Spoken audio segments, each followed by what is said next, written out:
तो last lecture में हम बात कर रहे थे तीन एलिमेंट्स के बारे में and we were discussing group 13। Clear? तो ग्रुप 13 की जनरल प्रॉपर्टीज पढ़ी, कंपाउंड्स पढ़े। एक कंपाउंड पढ़ा डाइबोरिन B2 एसिड, जिसके अंदर कौन सा बॉन्ड होता है, बनाना। और दूसरा कंपाउंड हमने डिस्कस किया बोरिक एसिड। और तीसरा कंपाउंड है बोरेक्स। इसको लिखें, very important, third compound is borax. सबसे पहले आपको इसका फॉर्मूला लर्न करना है, very important, that is Na2B4O7.10H2। This is the formula of borax, Na2B4O7.10H2।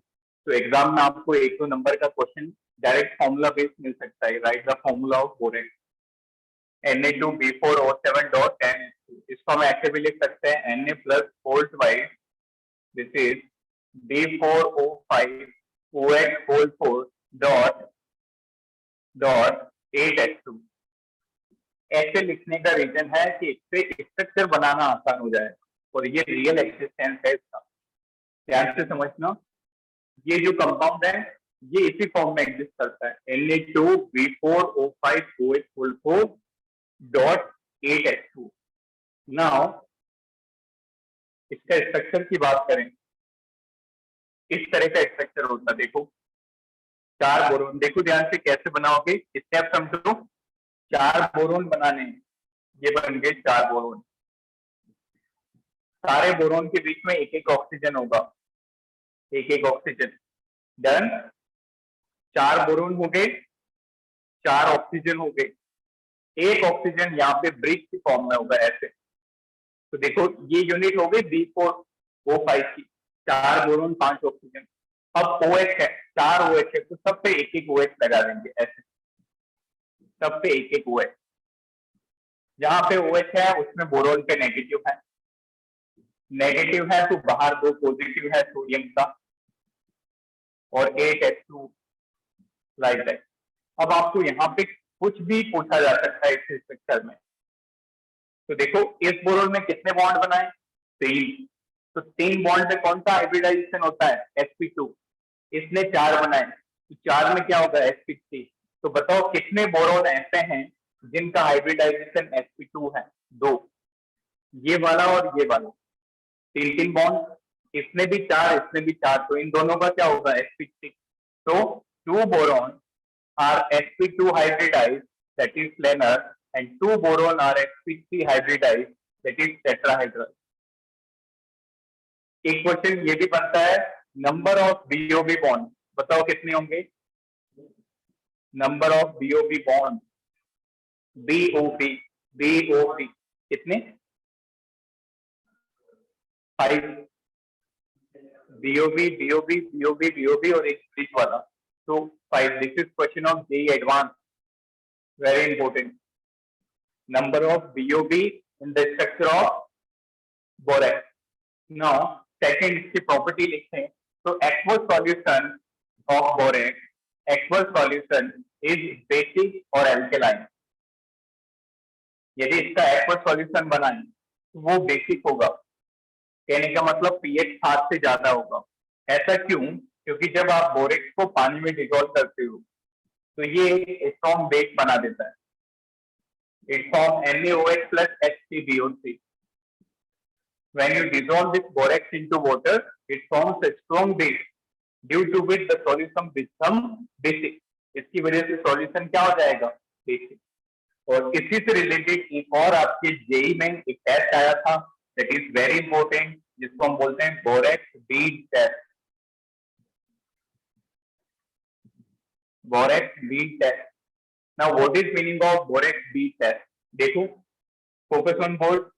जैसे हमने ये बोरेक्स लिया Na2B4O7.10H2, जब आप इसको हीट करोगे तो इसके सारे वाटर मॉलिक्यूल चले जाएंगे, 10 वाटर मॉलिक्यूल चले गए, तो सिर्फ बचेगा क्या, Na2B4O7। इसको फिर से हीट करते हो, इसको फर्दर हीट तो ये बनाता है NaBO2 plus B2O3। NaBO2 को बोलते हैं सोडियम मेटाबोरेट और B2O3 को बोरिक एनहाइड्राइड।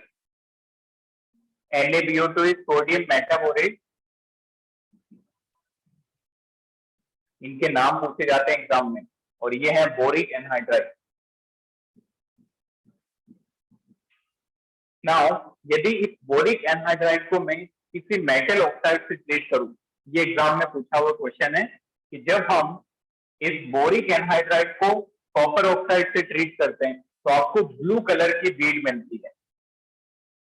देखो बोर्ड पे कि जब इस बोरिक एनहाइड्राइड को किससे ट्रीट करोगे, मेटल ऑक्साइड से, तो आपको कलरफुल बीड्स मिलेगी। बीड का मतलब क्या होता है, मोती। Clear?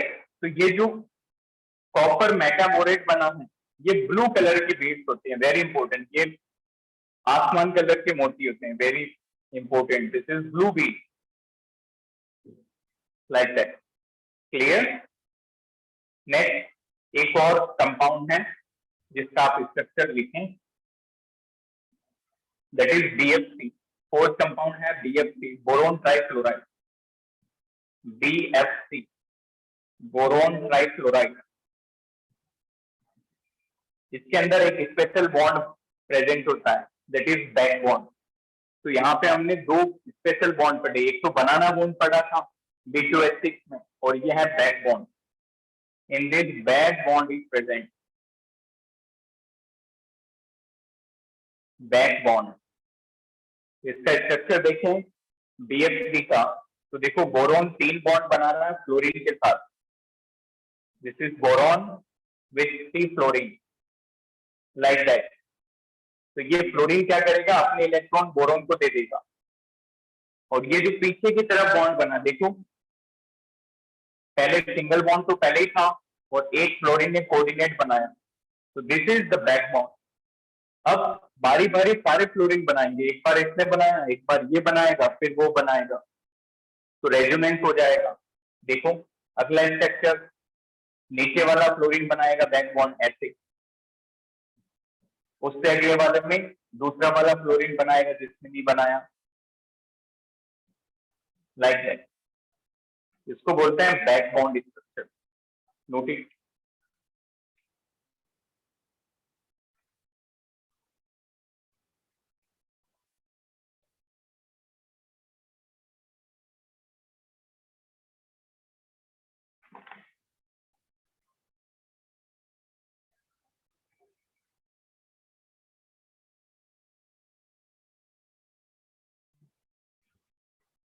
Next is aluminum and its compound.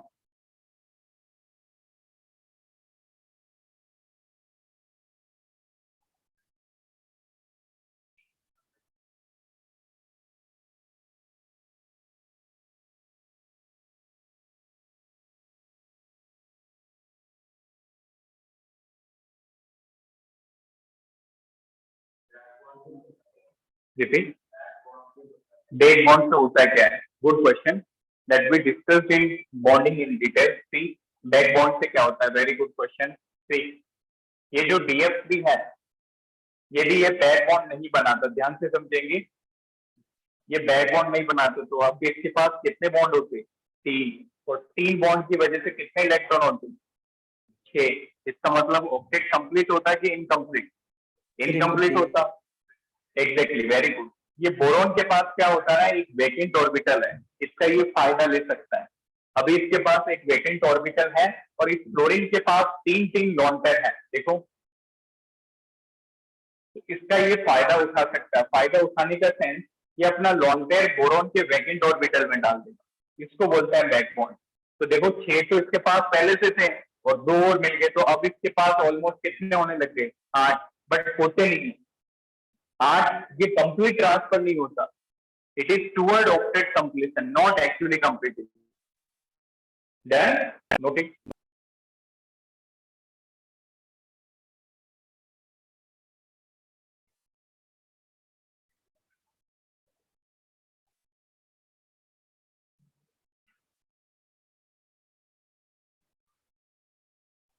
Next is aluminium and its compound.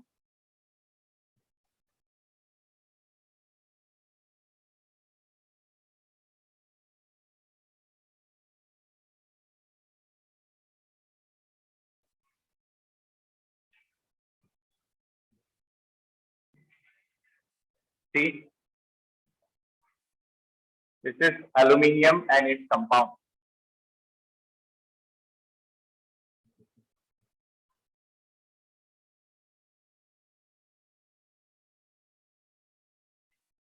तो एल्यूमिनियम की बात करें तो सबसे इंपॉर्टेंट सोर्स होता है इसका, और ये वन ऑफ दी लार्जेस्ट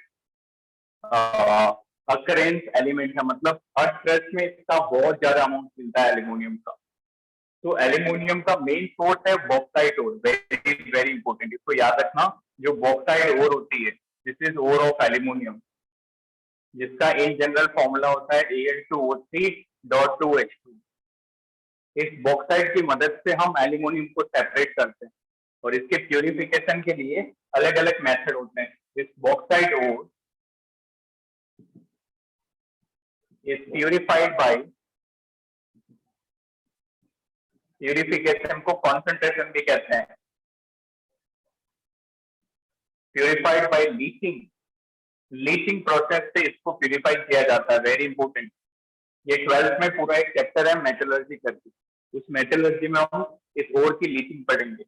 तो लीचिंग करने के लिए 3 मेथड होते हैं। वन इज बेयर प्रोसेस, एक होता है बेयर्स मेथड, दूसरा होता है सरफेक्स मेथड, और तीसरा होता है होल्स मेथड। लीचिंग के 3 तरीके, बेयर, सरफेक्स और होल्स। तो देखो बेयर में क्या होता है, ये इंपॉर्टेंट है इसलिए हम इसको सीखते हैं। This is bear process.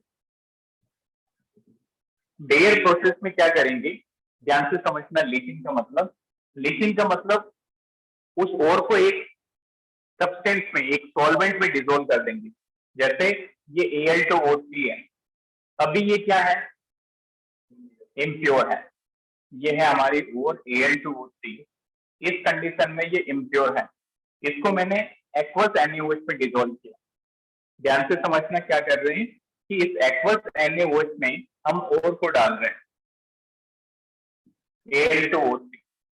तो जैसे हम इसको अंदर डालेंगे तो ओर तो घुल जाएगी, और जो इम्प्योरिटी थी इसमें वो नीचे जम जाएगी। यही करना था अलग। जैसे हमने NaOH में डाला तो ओर तो खुद घुल जाएगी, बट सारी इम्प्योरिटी क्या हो जाएगी, deposit. Impurity settle down, deposit at bottom. तो देखो किस फॉर्म में ये घुलेगी, ये बनाएगी NaAlOH4। अब इसको हम पानी डाल दें, इसको क्रिस्टलाइज करा दें, तो ये पीपीटी बन जाएगी, एल्यूमिनियम हाइड्रोक्साइड। यहाँ पे हम करा रहे हैं क्रिस्टलाइज, मतलब देखो, फोकस ऑन बोर्ड। इम्प्योरिटी तो डिपॉजिट हो गई, इसको छान लेंगे तो इम्प्योरिटी अलग हो गई। अब ये जो सॉल्यूशन बना है, इस सॉल्यूशन को ठंडा करके क्रिस्टलाइज करेंगे, तो ये एल्यूमिनियम हाइड्रोक्साइड की एक वाइट पीपीटी बन जाएगी। It is a white PPT. और इसको बहुत ही हाई टेम्परेचर पे हीट कर देंगे तो फिर से हमें मिल जाएगा Al2O3। बट पहले ये इम्प्योर था, बट बाद में क्या होगा, pure Al2। Then next, if we talk about reactions of aluminum, write down this is reactions of aluminum Al। तो पहली रिएक्शन है Al plus CnC, what it form, aluminium chloride बनाएगा। दूसरा है Al plus base plus water. तीसरी reaction है Al plus nitrogen. Fourth is Al with acid. ये हमने ब्रीफली पहले भी की है। Al plus CnC बनाएगा AlClC, aluminium chloride. Al plus NaOH बनाएगा NaAlO2, sodium Meta aluminate plus hydrogen gas. तीसरा Al plus N2, ये बनाएगा एल्यूमिनियम नाइट्राइड AlN। और चौथा ये बनाएगा एल्यूमिनियम सल्फेट और रिलीज करेगा SO2 गैस, और ये बनाएगा water. This one noted.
Next compounds of aluminium. तो एक दो कंपाउंड है, बस डिटेल में तो बोरोन ही है। एनसीईआरटी में भी वही गिवन और क्वेश्चन भी बोरोन के बनते। नेक्स्ट लिखेंगे कंपाउंड्स ऑफ एल्यूमिनियम।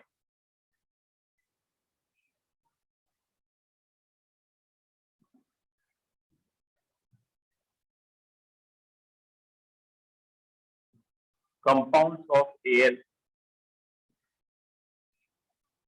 तो सबसे पहला और सबसे इंपॉर्टेंट दैट इज AlCl3, इसको बोलते हैं एल्यूमिनियम क्लोराइड।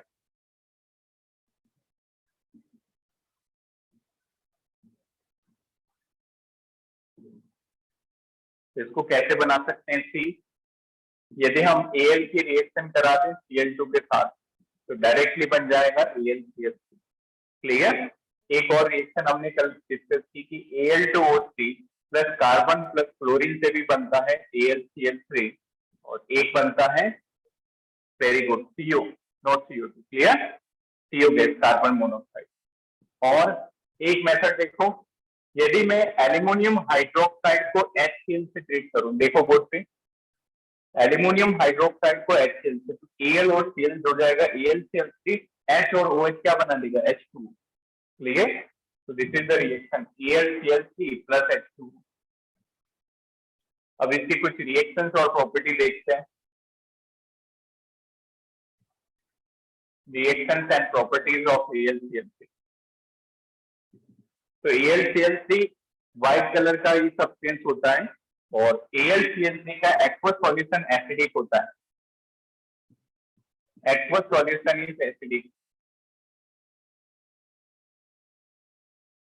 और इसका मैंने कल बताया था कि एक्वस सॉल्यूशन में ये कन्वर्ट हो जाता है एक फॉर्म, जब इसको पानी में डालोगे तो ये बनाता है बेटा octahedral complex. Very very very important, it forms octahedral complex in water,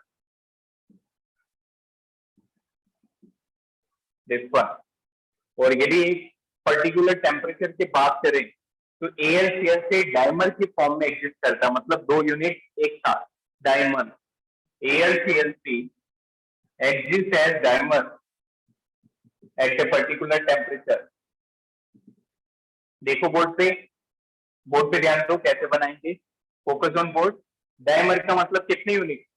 दो, तो इसको दो से मल्टीप्लाई करो तो फॉर्मूला क्या हो जाएगा? सही है, Al2Cl से।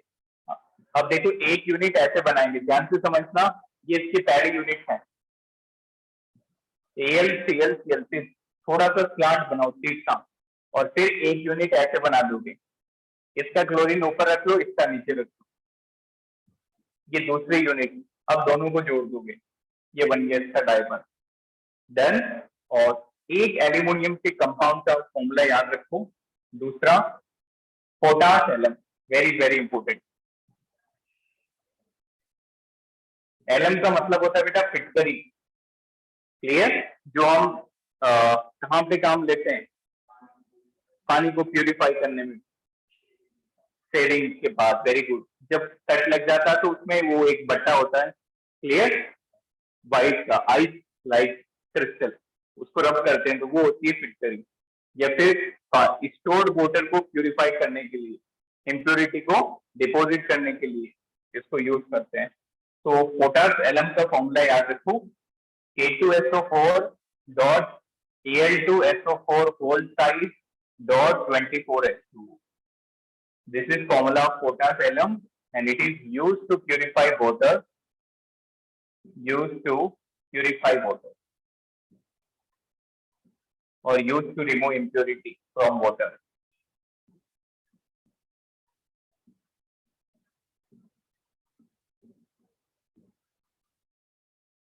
Noted. So that's the end of group 13. अब स्टार्ट करते हैं ग्रुप नंबर 14।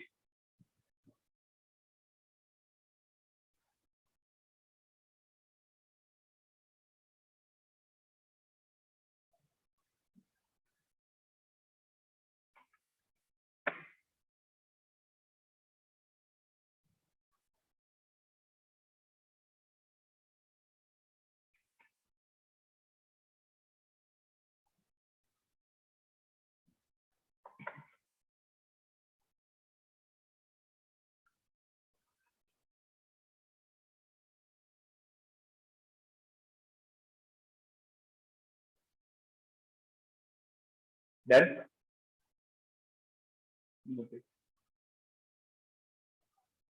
सक्षम बेटा, any doubt? No sir. Good. अब स्टार्ट करते हैं ग्रुप नंबर 14।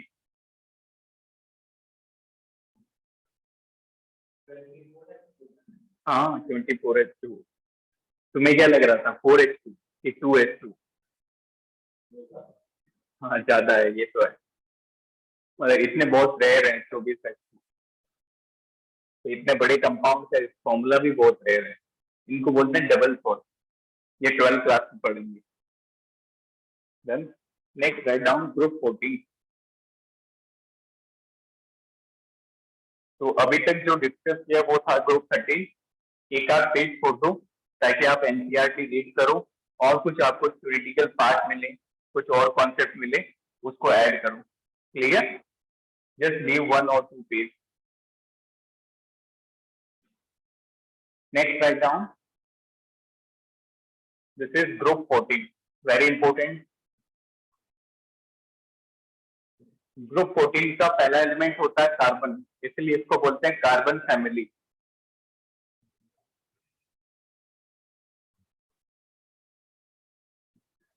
कार्बन फैमिली, इसको ध्यान से समझेंगे। If we talk about general physical properties, general properties में देखें, इसकी कोई जनरल फिजिकल प्रॉपर्टीज देखते हैं मेनली। तो सबसे पहली प्रॉपर्टी होती है इलेक्ट्रॉनिक कॉन्फ़िगरेशन और ऑक्सीडेशन नंबर। तो पहली प्रॉपर्टी इलेक्ट्रॉनिक कॉन्फ़िगरेशन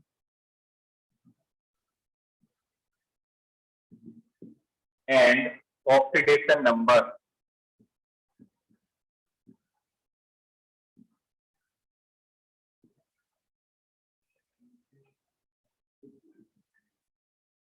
क्या होगा बताओ? Very good. ग्रुप 13 का था NH2NP1, तो इनका एक ज्यादा होगा NH2NP2। तो जनरल कॉन्फ़िगरेशन तो हो गया NH2NP2। This is the general electronic configuration, general electronic configuration. अब ग्रुप 14 में एलिमेंट कौन से होते हैं? कार्बन, सिलिकॉन, जर्मेनियम, टिन और लेड। क्या बोलते हैं? काशी गए संत प्रभु, काशी गए संत प्रभु। कार्बन, सिलिकॉन, जर्मेनियम, टिन और लेड। अब सबका कॉमन चार्ज, सबसे कॉमन चार्ज होता है +4। कल हमने एक टॉपिक पढ़ा इनर्ट रेट। तो जब S के इलेक्ट्रॉन पार्टिसिपेट नहीं होंगे, ध्यान से समझना, वैसे 2 + 2 2 + 2 4 इलेक्ट्रॉन पार्टिसिपेट करेंगे तो +4। और यदि इनर्ट पेयर लगे, S के पार्टिसिपेट नहीं करेंगे, तो क्या होगा? +2। तो +2 नीचे वाले एलिमेंट्स में ज्यादा शो होता है। क्लियर? मेटेलिक कैरेक्टर की बात करूं, ध्यान से समझना। कार्बन और सिलिकॉन क्या है? ये नॉन मेटल। सिलिकॉन, जर्मेनियम इनको हम सिंपली मेटलोइड में डाल देते हैं। कार्बन इज नॉन मेटल, और लास्ट के 2 एलिमेंट क्या होते हैं? मेटल। तो एक बात आप ऑब्जर्व कर पा रहे हो कि ऊपर से नीचे आने पे कौन सा कैरेक्टर बढ़ रहा है? मेटलिक। नॉन मेटल से मेटलिक। तो इसको नोट कर लेंगे, metallic character increases down the group.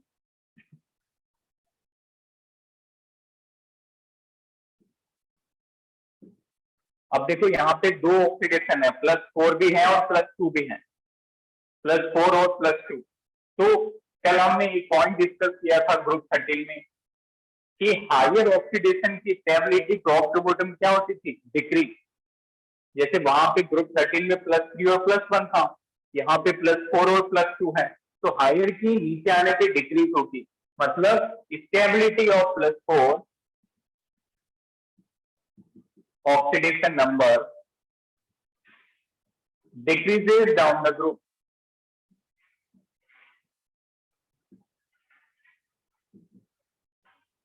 इसका मतलब +2 की इंक्रीज होगी, stability of +2 increases down the group.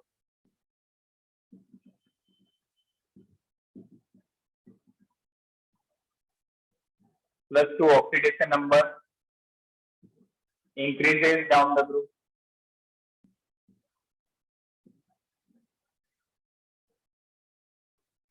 तो देखो जर्मेनियम +2, टिन +2, लेड +2, बताओ सबसे ज्यादा कौन स्टेबल होगा?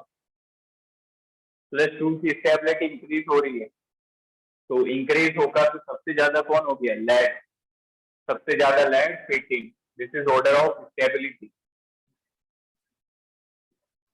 और ये +2 और +4 का क्या चेक करें, समझ पाया? This is known as inner pair effect. ऐसे इलेक्ट्रॉन बॉन्ड में पार्टिसिपेट नहीं करते। नाउ यदि मैं इनकी आपस में +4 की कर ली, सबकी +2 की कर ली, आपस में करूं तो +4 इनका ज्यादा स्टेबल है, और सिर्फ लेड का +2 ज्यादा स्टेबल होता है। This is very important.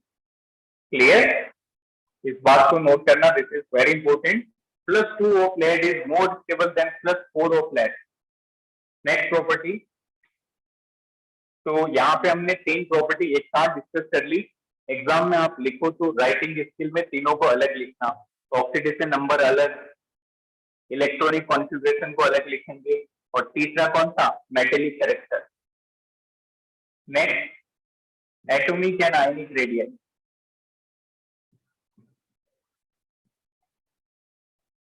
Atomic and ionic radius increases down the group.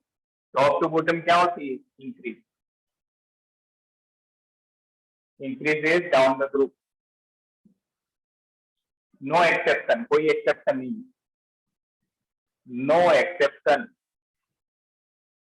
Increases without any exception. मतलब कार्बन सबसे छोटा, फिर सिलिकॉन, फिर जर्मेनियम, टिन और लेड। ये तो हमने बात कर ली एटॉमिक रेडियस। चाहे आयनिक होता तो भी ऑर्डर यही होता। मान लो कार्बन +4 को कंपेयर करते सिलिकॉन +4 से, जर्मेनियम, टिन और लेड +4।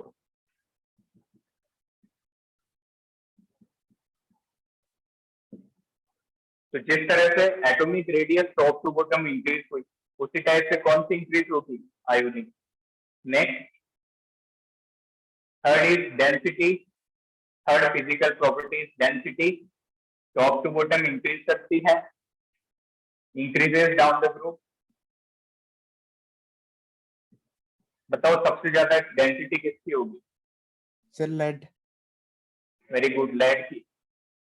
सब कुछ सही होगा, बट एक जगह एक्सेप्शन है, सिलिकॉन की सबसे कम होती है। हेडिंग में पॉइंट, सिलिकॉन की एक्सेप्शनली लो होती है, इसमें एक्सेप्शन लिख देंगे।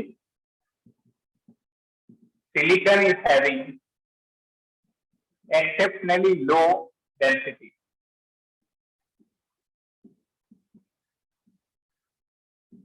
Silicon is having exceptionally low density. Next property, boiling point decreases down the group. Boiling point decrease करता है without any exception.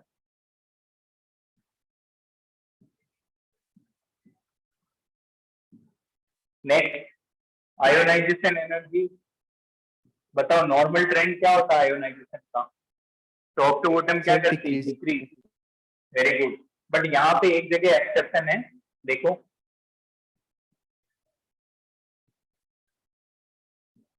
Ionisation energy,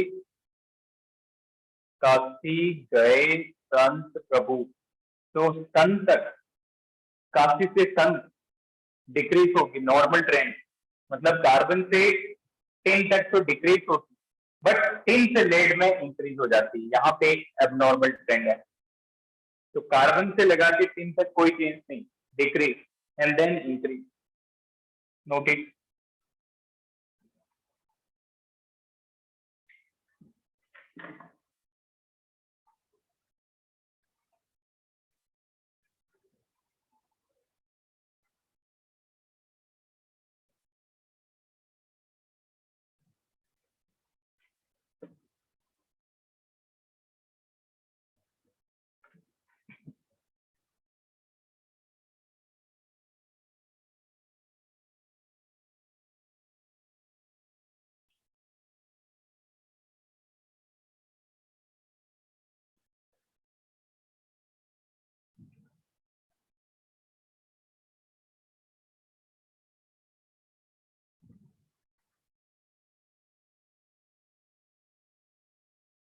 next लिखेंगे मेल्टिंग पॉइंट, इंपोर्टेंट है melting point.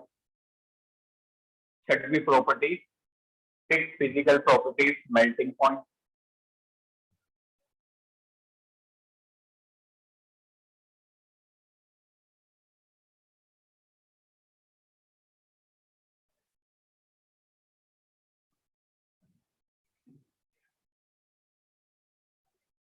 Six, write down melting point.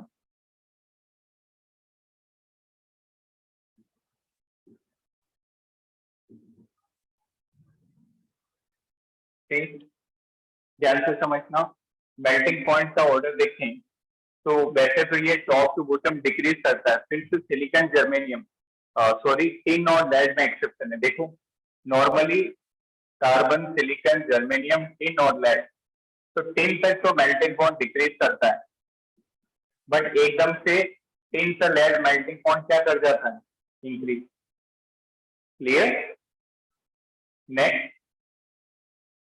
Next is chemical property. Next heading डालें, chemical properties of group 14।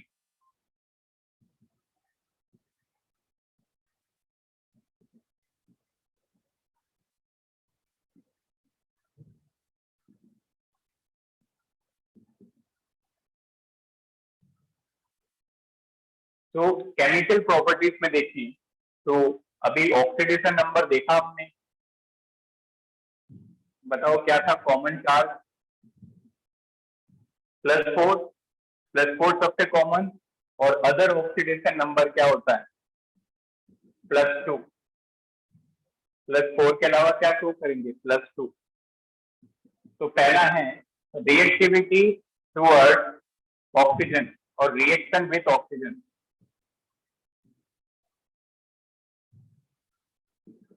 Reaction with oxygen, तो they form group 14 element. Very good, monoxide और dioxide. Clear? Group 14 element on reaction with oxygen, forms monoxide and dioxide। अभी देखते हैं reaction monoxide and dioxide.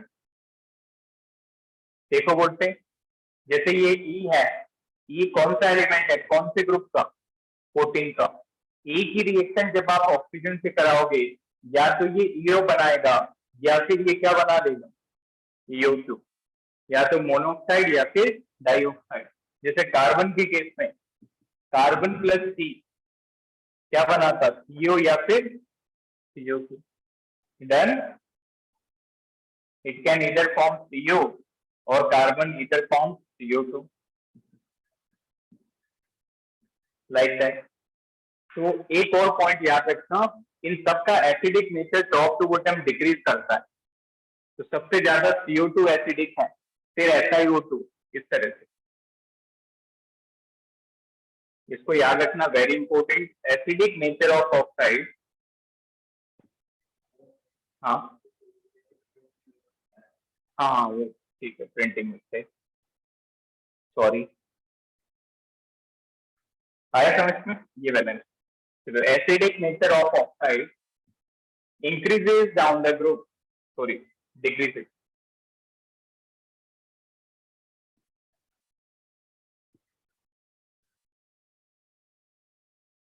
Acidic nature decrease होता है, तो बताओ सबसे ज्यादा एसिडिक कौन सा होगा, कार्बन का, और सबसे कम एसिडिक कौन सा होगा, लेड का। नाउ एक और यहाँ पे पॉइंट लिखेंगे कि जो कार्बन मोनोऑक्साइड होता है ये इनर्ट ऑक्साइड होती है, very important, inert oxide, neither acidic nor basic. मतलब कार्बन मोनोऑक्साइड ना तो एसिडिक होती है और ना ही बेसिक होती है। Second is reaction with water.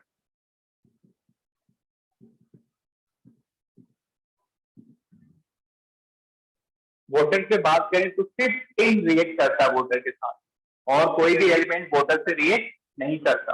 Clear? तो only tin react with water and release hydrogen gas. देखो इतने सारे एलिमेंट है, सिर्फ रिएक्ट कौन किया? टी। क्या रिएक्ट किया, कैसे रिएक्ट किया? सी Sn plus 2H2O, it forms SnO2 tin oxide plus 2H2. Sn plus 2H2O form SnO2 plus 2H2. कौन सी गैस रिलीज किया? हाइड्रोजन। अब एग्जाम में ये भी पूछा जाता है कि लेड क्यों नहीं रिएक्ट करता? लेड तो टिन से अच्छा मेटल है, अभी बड़ा था मेटेलिक कैरेक्टर इंक्रीज हो रहा है, तो अच्छा मेटल कौन हुआ? टिन की lead. Lead, but lead react नहीं करता। क्यों नहीं रिएक्ट करता? क्योंकि जब लेड को हम एटमोस्फेयर में रखते हैं तो लेड रिएक्ट करके लेड ऑक्साइड की लेयर बना देता है। ध्यान से समझना इसको। ये लेड जो है वो रिएक्शन करके अपनी ही सरफेस पे एक लेड ऑक्साइड की परत बना देता है, तो जिसके कारण वाटर इसका अटैक नहीं कर पाता। क्लियर? तो lead do not react with water as it forms protective layer on its surface. Noted?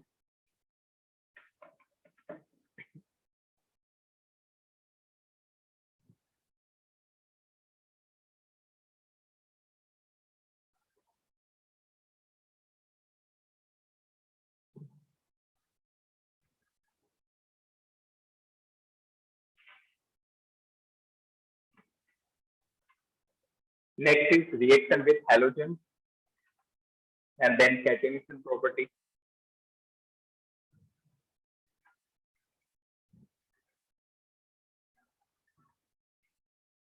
Then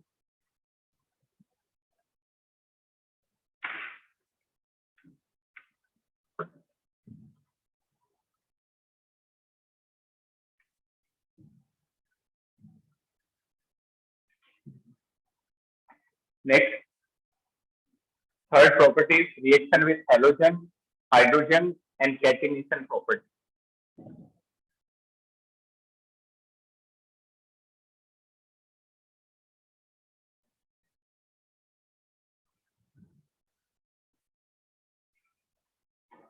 third लिखो with halogen. हैलोजन के साथ डाइहैलाइड या टेट्राहैलाइड बनता है। ध्यान से समझना। ग्रुप 14 एक्सेप्ट कार्बन, कार्बन को छोड़ के, रिएक्ट विथ हैलोजन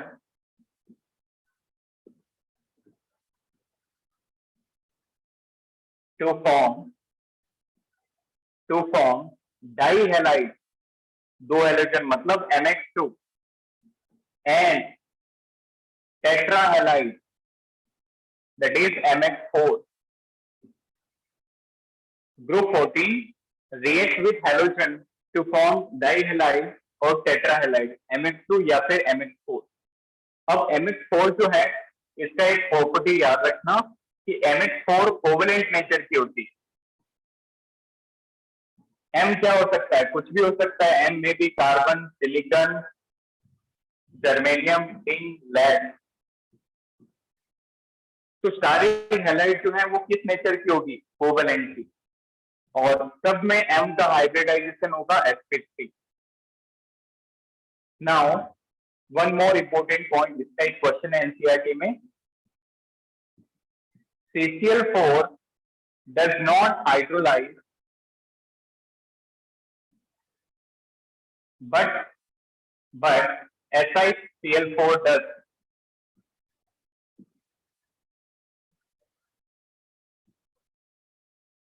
कि CCl4 वाटर से हाइड्रोलाइज नहीं हो सकता, घुल नहीं सकता, रिएक्ट नहीं कर सकता, बट SiCl4 कर सकता है। ध्यान से समझना, बहुत ही वीआईपी क्वेश्चन है।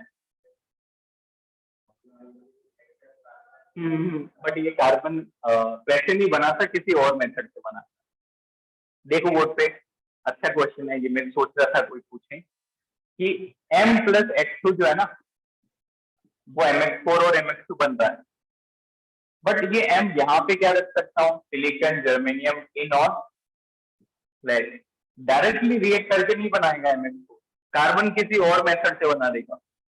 जैसे CH4 को मैं रिएक्ट कर रहा हूँ Cl से, सारे हाइड्रोजन रिप्लेस होके क्या बन जाएगा? बना तो सही, बट क्या इस मेथड से बना? That is the. अब इस पॉइंट आओ, this is very important question, NCERT का क्वेश्चन है। CCl4 does not hydrolyse but SiCl4 can hydrolyse. उस Cl2 को Cl4 करना, क्यों? कहने का मतलब जब CCl4 को पानी में डालेंगे, नो हाइड्रोलिसिस। बोर्ड में है तो आप ऐसे रिएक्शन क्रॉस करके समझाना। और SiCl4 को जब पानी में डालेंगे तो ये बहुत ही आसानी से रिएक्ट करके बना देगा हाइड्रोक्सिलिक एसिड और 4 मॉलिक्यूल बना देगा HCl2। दैट मीन्स यहाँ पे हाइड्रोलिसिस पॉसिबल है, हाइड्रोलिसिस यहाँ पे पॉसिबल है। नाउ इसका रीजन समझना, the reason behind that is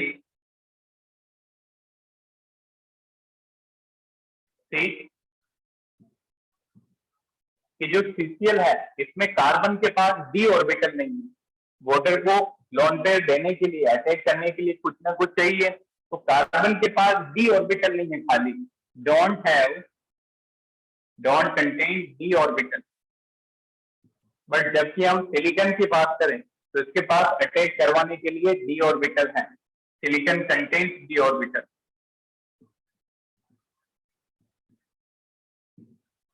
next, fourth property is reaction with hydrogen। Hydrogen के साथ हाइड्राइड बनाएगा। हाइड्राइड बनाता है EH4 या E2H6। EH4 या E2H6। और कार्बन की बहुत ही फेमस कंपाउंड बनते हैं, आपको पता होगा। हाइड्रोजन के साथ क्या क्या बनाता है? एल्केन, एल्कीन और एल्काइन, जिनके जनरल फॉर्मूला हमने ऑर्गेनिक में पढ़े। CN क्या था हाइड्रोकार्बन में? CnH2n+2। इसका था CnH2n और इसका था CnH2n-2। Now last is catenation property. Catenation का मतलब होता है सेल्फ लिंकिंग प्रॉपर्टी, आपस में बॉन्ड बनाने की capacity. This is self linking property.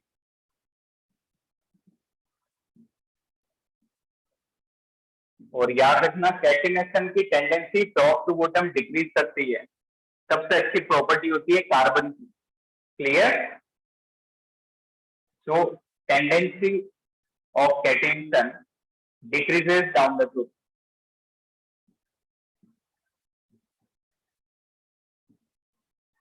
क्योंकि साइज इंक्रीज करती है, as size increases. Notice,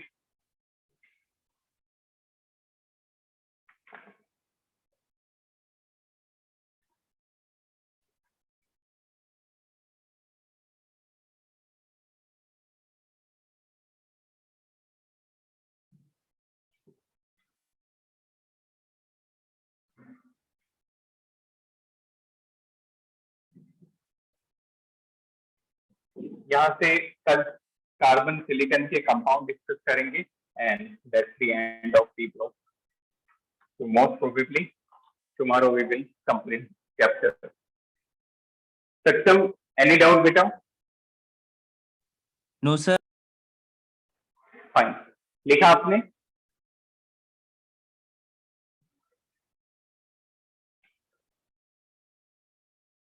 Done. Thank you. Have a nice day. Thank you, sir. Thank you.